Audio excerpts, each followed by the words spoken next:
बिस्मिल्लाहिर्रहमानिर्रहीम। अज़ीज़ तलबा, पिछली क्लास में हमने डिस्कस किया था कि एक फ्रेज़ क्या होती है, और आज की इस क्लास में हम डिस्कस करने जा रहे हैं कि एक क्लास क्या होती है। हम एक क्लास को इन डिटेल पढ़ेंगे और साथ ही इसकी अक़साम को भी डिस्कस करेंगे। तो आइए आगाज़ करते हैं। आज के इस लेक्चर में हमने पढ़ना है कि क्लास के अंदर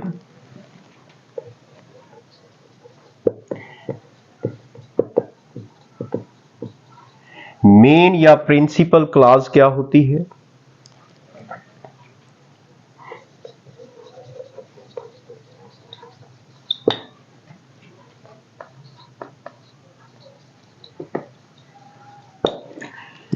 इंडिपेंडेंट या कोऑर्डिनेट क्लास क्या होती है,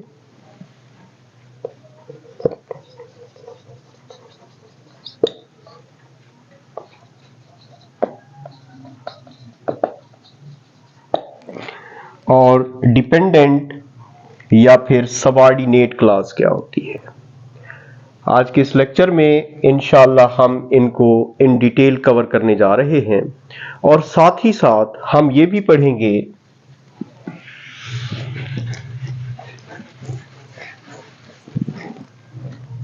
कि क्लास के अंदर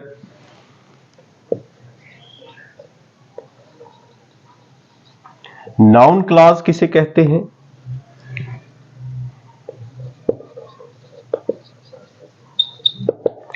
एडजेक्टिव क्लास किसे कहते हैं, और फिर एडवर्ब क्लास किसे कहते हैं।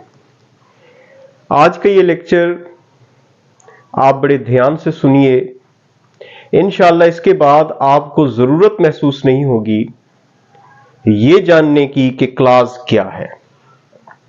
जब भी आप एक फिक्रे में किसी क्लास को देखेंगे, इंशाअल्लाह आपको अंदाजा हो जाएगा कि ये एक क्लास है और ये कौन सी क्लास है। तो आइए आगाज करते हैं। बिस्मिल्लाह कीजिए।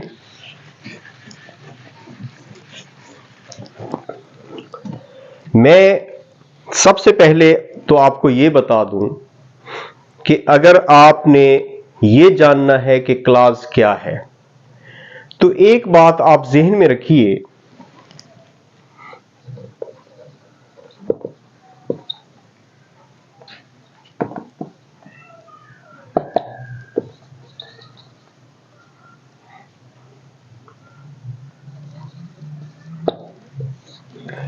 कि क्लास बुनियादी तौर पर a sentence within a sentence होती है।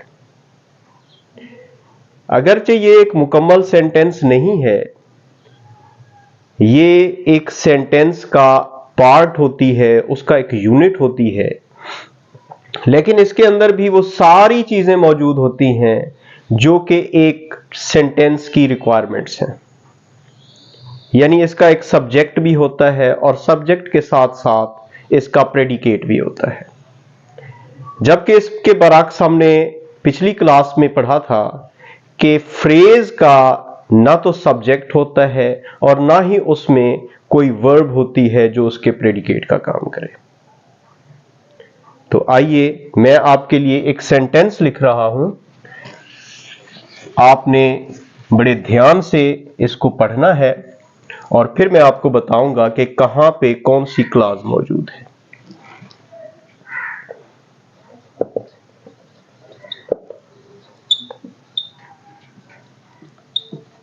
He will go to school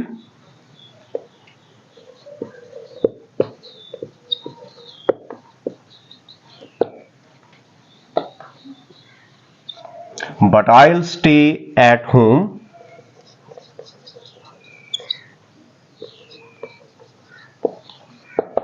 because I'm ill। आप इस सेंटेंस को बड़े ध्यान से देखिए, बड़े तवज्जो से देखिए और जानने की कोशिश कीजिए कि कहां पे एक क्लास जो है वो मौजूद है। देखें, he will go to school but I will stay at home because I am ill। बेटा मैंने अभी आपको बताया कि एक क्लास के अंदर एक सब्जेक्ट होता है और सब्जेक्ट के साथ साथ उसका प्रेडिकेट होता है। अब आपके जहन में यह सवाल भी आएगा कि सर सब्जेक्ट क्या है? बेटा सब्जेक्ट एक लफ्ज भी हो सकता है या फिर अल्फाज का एक ग्रुप भी हो सकता है, एक ग्रुप भी हो सकता है कि जो एक नाउन का काम करेगा, क्योंकि आपको पता है कि नाउन ही सब्जेक्ट बनने की सलाहियत रखता है। जो सब्जेक्ट होगा यकीनी तौर पे या तो वो नाउन होगा या फिर प्रोनाउन होगा, इसके अलावा कोई और सब्जेक्ट नहीं बनेगा। तो आइए देखते हैं, ये देखें इस फिक्रे के अंदर ये वाला पार्ट है, इसके अंदर यहां पे ये सब्जेक्ट मौजूद है। सब्जेक्ट फिक्रे का वो पार्ट होता है जिसके बारे में बेटा हम कोई मालूमात देते हैं, और इस सब्जेक्ट के बाद जो भी पार्ट बाकी रह जाता है बेटा वो इसका प्रेडिकेट कहलाता है। ये सब्जेक्ट है और ये वाला पार्ट बेटा इसका प्रेडिकेट है। सब्जेक्ट एक लफ्ज भी हो सकता है, एक से ज्यादा अल्फाज भी हो सकते हैं। सब्जेक्ट वो है जिसके बारे में हम कोई मालूमात देते हैं। और फिर प्रेडिकेट क्या है? प्रेडिकेट वो मालूमात है जो हम सब्जेक्ट के बारे में देते हैं। उम्मीद है ये बातें आपको समझ आ रही है। अब आप देखें प्रेडिकेट का जो मेन वर्ड होता है वो होता है बेटा इसका वर्ब। अब ये यहां पे गो जो है ये इसका वर्ब है, और ये विल यहां पे इसके लिए इसका पार्टिकल बन के आ रहा है, इसका हेल्पिंग वर्ब है। He will go to school, ये यहां से लेकर यहां तक बेटा ये इस पूरे सेंटेंस के अंदर एक क्लॉज है। अब डिसाइड ये करना है कि कौन सी क्लॉज है। बेटा अगर इसके साथ कोई कंजंक्शन नहीं दिया हुआ, इसके साथ अगर कोई कंजंक्शन नहीं दिया हुआ तो बेटा ये इस सेंटेंस के लिए मेन क्लॉज है, ये इसके लिए प्रिंसिपल क्लॉज है। मैंने क्या बताया बेटा कि अगर एक फिक्रे के अंदर उसका एक पार्ट एक क्लॉज की हैसियत से काम कर रहा है तो उस क्लॉज में अगर कोई कंजंक्शन मौजूद नहीं है तो वो उस फिक्रे के लिए उसकी मेन क्लॉज है, उसकी प्रिंसिपल क्लॉज है। और जो मेन या प्रिंसिपल क्लॉज होती है बेटा वो इंडिपेंडेंट क्लॉज होती है। इंडिपेंडेंट का मतलब है वो अपने मफहूम अपने मानी के हिसाब से किसी पे डिपेंड नहीं करती, किसी पे इन्हसार नहीं करती, वो अपना मुकम्मल मफहूम रखती है। अब इसके बाद अगर आप देखें तो यहां पे एक और पार्ट इस फिक्रे का मौजूद है जिसको एक कंजंक्शन के साथ जोड़ के लिखा गया है, और ये कंजंक्शन है बट। शुरू से आपको एक निमोनिक पढ़ाया जाता है फैन बॉयज के नाम से। ये जो फैन बॉयज है बेटा ये एक निमोनिक है जो हमें यह बताने में मदद करता है कि इसके हिसाब से जो भी दिया हुआ कंजंक्शन है वो अपने बाद में आने वाली क्लॉज को कोऑर्डिनेट क्लॉज बना देगा, और कोऑर्डिनेट क्लॉज भी इंडिपेंडेंट क्लॉज होती है बेटा। अगर हम देखें तो यहां पे जो एफ है ये फॉर है, ये ए एंड है, एन नॉर के लिए आया हुआ है, बी यहां पे ये जो बी है बेटा ये थोड़ा सा कंफ्यूजन पैदा करता है। अक्सर बच्चे यहां पे बी को बिकॉज ले लेते हैं, हालांकि ऐसा नहीं है। ये बी जो है यहां पे बट के लिए स्टैंड किए हुए है। बी जब हम बात करेंगे बी की तो बी का मतलब है बट, ये आपने अपने जहन में रखना है, बिकॉज नहीं है, बट ओ यहां पे और के लिए, वाई येट के लिए और एस सो के लिए। ये निमोनिक है जो हमें बताता है कि इसके बाद आने वाली जो क्लास है वो कोऑर्डिनेट क्लास है। कोऑर्डिनेट क्लास का मतलब है कि वो एक इंडिपेंडेंट क्लास है, अपने लिहाज से वो भी अगर अलग लिख दी जाए तो अपना मफहूम वाज़े तौर पे बयान कर देती है। इसके बाद पहले इसी को जरा देख लीजिए। देखें इसके अंदर बेटा ये सब्जेक्ट मौजूद है, इसके बाद ये इसकी वर्ब मौजूद है स्टे, और स्टे के लिए यहां पे हमने ये इसका हेल्पिंग वर्ब लिया है, और अब यहां से लेकर यहां तक ये इसके लिए एडवर्ब फ्रेज का काम कर रही है। यहां से लेकर बेटा यहां तक ये जो पार्ट है ये आपके लिए कोऑर्डिनेट क्लास है, ये आपके लिए कोऑर्डिनेट क्लास है। तो कोऑर्डिनेट क्लास जो है ये भी इंडिपेंडेंट होती है बेटा। इसके बाद इस पार्ट पे आ जाते हैं बेटा, ये जो लास्ट पार्ट रह गया है इसमें भी देखें आप, ये जो बिकॉज है ये बिकॉज कंजंक्शन का काम कर रहा है, और अपने लिहाज से ये सबऑर्डिनेट कंजंक्शन है। फैन बॉयज के अलावा जितने भी अल्फाज कंजंक्शन का काम करेंगे बेटा वो सबऑर्डिनेट कंजंक्शन होंगे, और फैन बॉयज वाले कोऑर्डिनेट कंजंक्शन होंगे। उम्मीद है ये बातें आपको समझ आ रही है। और जितने भी आपके सबऑर्डिनेट कंजंक्शन है बेटा वो आपके लिए जो क्लास बनाते हैं वो सबऑर्डिनेट क्लास होती है। सबऑर्डिनेट क्लास एक ऐसी क्लास होती है जो अपने मफहूम के लिए दूसरे पे इन्हसार करती है, वो अकेले अपना मफहूम बयान नहीं कर सकती जब तक कि वो अपनी मेन क्लास के साथ ना जुड़े। उम्मीद है ये बातें आपको समझ आ रही हैं। यहां भी आप देखें तो ये आपके लिए सब्जेक्ट है और ये इसका वर्ब है। अब इस सेंटेंस के अंदर हमने देखा कि ये वाला पार्ट बेटा ही से लेकर स्कूल तक ये एक इंडिपेंडेंट क्लास है, और क्योंकि इसके साथ किसी किस्म का कंजंक्शन नहीं लिखा गया तो ये अपने हवाले से इस फिक्रे में मेन या प्रिंसिपल क्लास का काम कर रही है।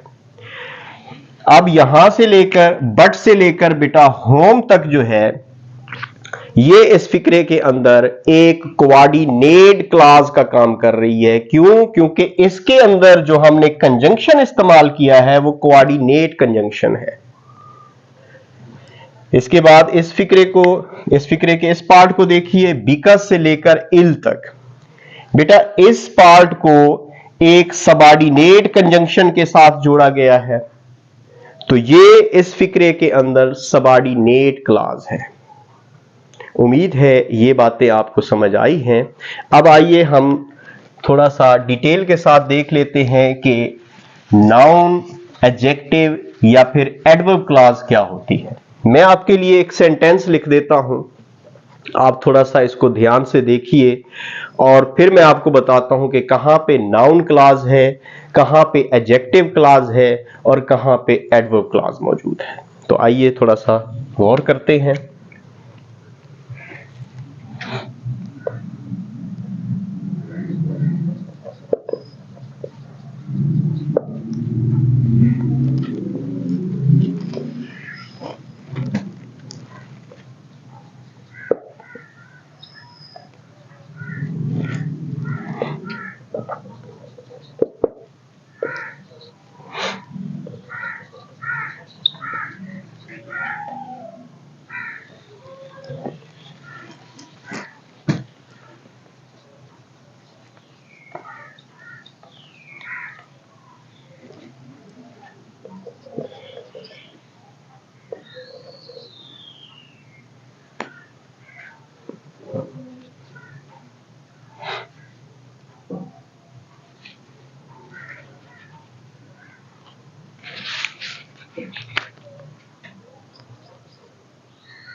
बेटा मैंने आपके लिए ये एक सेंटेंस लिखा है, आप जरा इसे ध्यान से देखिए और फिर मैं आपको बताता हूं कि कहां पे नाउन क्लॉज है, कहां पे एडजेक्टिव क्लॉज है और कहां पे एडवर्ब क्लॉज है। आप जरा इसको गौर से देखें। What he told me was that he would buy a new pen when he received the money which his father had sent to him. अब आप इसको समझने से पहले थोड़ा सा ये देख लें कि जो भी क्लॉज नाउन क्लॉज होगी बेटा वो व्हाट, हु या फिर whom का आंसर होगी। व्हाट, हु या whom का आंसर होगी। और जो एडजेक्टिव क्लॉज होगी वो आपके लिए which या फिर what kind of का आंसर होगी। which या what kind of का आंसर होगी तो वो क्लॉज एडजेक्टिव क्लॉज होगी। और इसी तरह से जो पार्ट when, where, why या फिर हाउ का आंसर होगी बेटा वो हमारे पास एडवर्ब क्लॉज होगी। आइए हम इनको थोड़ा सा डिस्कस करने की कोशिश करते हैं। मैंने कहा कि जो हु, whom या फिर व्हाट का आंसर हो तो वो हमारे पास नाउन क्लॉज होगी। जो हमारे पास which या फिर व्हाट काइंड ऑफ का आंसर होगी तो वो हमारे लिए एडजेक्टिव क्लॉज होगी। जो when, where, why या how का आंसर होगी तो वो बेटा हमारे पास एक एडवर्ब क्लॉज होगी। अब आपने थोड़ा सा गौर करना है। देखें यहां से लेकर यहां तक बेटा आप इसको जरा देखिए।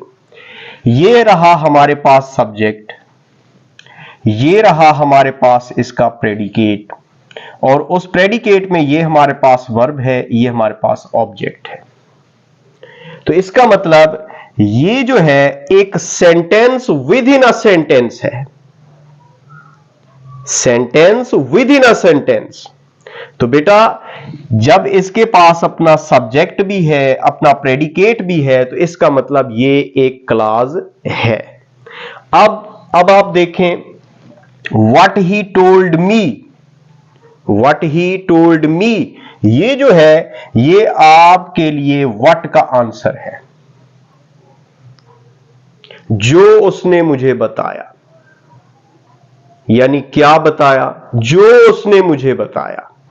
अब इसके लिए ये आपके पास वर्ब है,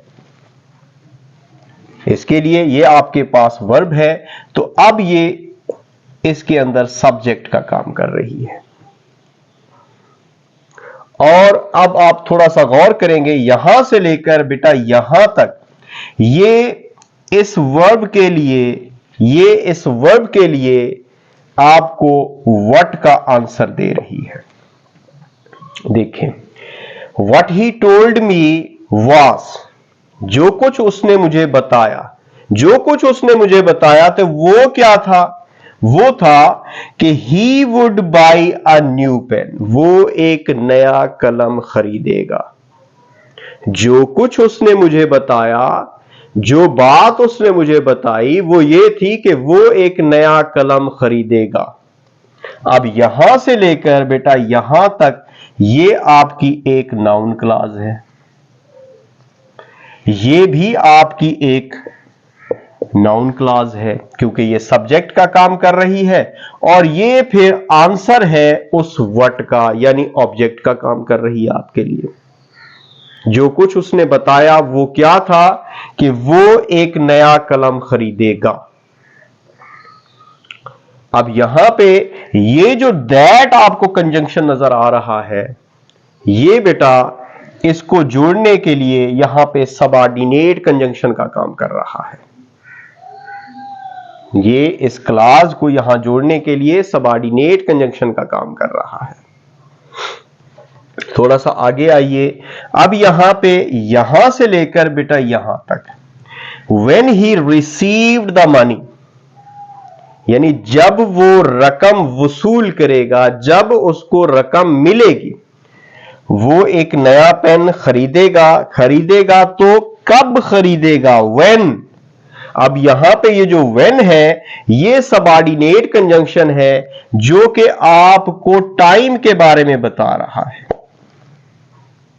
यानी when, ये when का आंसर है, टाइम के बारे में बता रहा है कि कब खरीदेगा। he received the money, when he received the money, जब उसे रकम मिलेगी, जब वो रकम को वसूल करेगा। यहां से लेकर बेटा यहां तक, अब ये जो सबऑर्डिनेट कंजंक्शन, सबऑर्डिनेट क्लॉज है, ये क्लॉज आपके लिए एडवर्ब का काम कर रही है, और एडवर्ब अब टाइम का काम कर रही है। एडवर्ब अब टाइम का, क्यों? क्योंकि ये आंसर है when का। उम्मीद है आपको ये बातें समझ आ रही हैं। अब आप देखिए यहां से लेकर बेटा यहां तक, ये जो लास्ट पार्ट है इस सेंटेंस का, which his father had sent to him, जो उसके वालिद ने उसको भेजी हुई थी। अब ये जो which है बेटा, ये आपके लिए एक सबऑर्डिनेट कंजंक्शन है, और ये जो क्लॉज है पूरी की पूरी, ये सबऑर्डिनेट क्लॉज है। और ये पूरी की पूरी क्लास बेटा, ये पूरी की पूरी क्लास जो है, ये डिस्क्रिप्शन है इस मनी का, कि money, which money, what kind of money. Which money का आंसर है कि his father has sent to him, जो उसके वालिद ने उसको भेजी हुई थी। फिर आप देखिए बेटा, यहां से लेकर यहां तक ये एक क्लास है जो इस वर्ब के लिए सब्जेक्ट का काम कर रही है, तो ये एक नाउन क्लॉज है। अब ये यहां से लेकर बेटा यहां तक, ये इस वर्ब के लिए एक जवाब है, ये एक उसके लिए ऑब्जेक्ट का काम कर रही है, और एक सबऑर्डिनेट कंजंक्शन के साथ जोड़ी गई है। अब लाजिम नहीं है कि सबऑर्डिनेट कंजंक्शन जो है वो मखसूस होगा जनाब एडजेक्टिव या एडवर्ब के लिए। हमने देखना है कि उस फिक्रे के अंदर उसकी रिक्वायरमेंट क्या है, उस फिक्रे के अंदर उसका डिस्क्रिप्शन क्या है। तो यहां पे देखें, ये व्हाट का आंसर है। व्हाट ही टोल्ड मी, जो बात उसने मुझे बताई वो थी तो क्या थी? व्हाट क्या थी? वो ये थी कि वो एक नया कलम खरीदेगा। अच्छा, नया कलम खरीदेगा तो फिर कब खरीदेगा? यहां से लेकर बेटा यहां तक ये when का आंसर है। कब? आपको पता है कि when, जो when का आंसर होगा वो आपकी एडवर्ब क्लॉज होगी, और एडवर्ब क्लॉज अब टाइम होगी। तो यहां से लेकर यहां तक बेटा ये आपकी एडवर्ब क्लॉज अब टाइम है, जो कि इस बाई को मजीद वाजे कर रही है कि खरीदेगा तो कब खरीदेगा। इसके बाद अब आप ये देखिए लास्ट पार्ट, यहां से लेकर ये यहां तक, ये डिस्क्रिप्शन है बेटा इस मनी के लिए, कि वो वसूल करेगा रकम। रकम कौन सी है? Which money, what kind of money. His father had sent to him, जो रकम उसके वालिद ने उसे भेजी।